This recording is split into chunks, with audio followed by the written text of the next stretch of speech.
আমার ফাউন্ডেশনের বেসটা দেখে তোমরা বুঝতে পারছো যে কতটা ভালোভাবে আমার ফাউন্ডেশনটা সেট হয়েছে। আমি সুগারের স্টিক ফাউন্ডেশন দিয়ে মেকআপটা করেছি, তোমাদের সাথে শেয়ার করবো কিভাবে আমি স্টিক ফাউন্ডেশনটা ইউজ করেছি।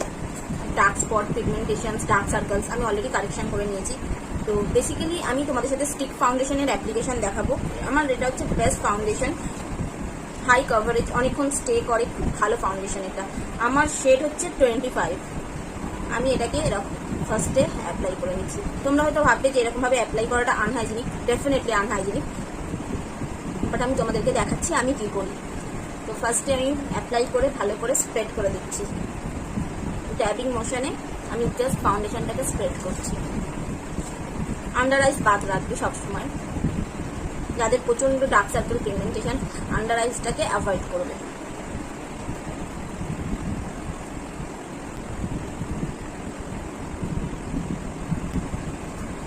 ভালোভাবে ব্রাশ দিয়ে ড্যাবিং মোশনে কিন্তু স্প্রেড করতে হবে, ড্যাব করতে করতে চারদিকে স্প্রেড করতে হবে। কভারেজ তোমরা দেখেই বুঝতে পারছো, ভীষণই ফুল কভারেজ ফাউন্ডেশন এটা একটা।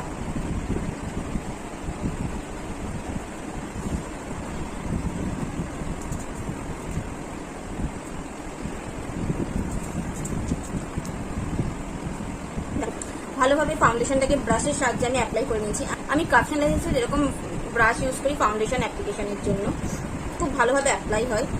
এবার আমি একটা ওয়েট বিউটি ব্লেন্ডার দিয়ে জাস্ট হালকা হাতে ট্যাপ করবো। তোমরা এটাকে ডাইরেক্ট নিয়ে যখন তোমরা স্কিনে অ্যাপ্লাই করছো, তো ডেফিনেটলি এটার মধ্যে ব্যাকটেরিয়া চলে আসছে। তো এই প্রবলেমটা তোমাদের হবে। তোমরা একটা টিস্যু নেবে, নিয়ে ওপরের এইটুকুনি পোর্শনটা একবার ক্লিন করে নেবে। ওপরের এই পোর্শনটা ক্লিন করে নিয়ে জাস্ট কভার করে রেখে দাও। নেক্সট টাইম ইউজ করার জন্য এটা পুরোপুরি রেডি।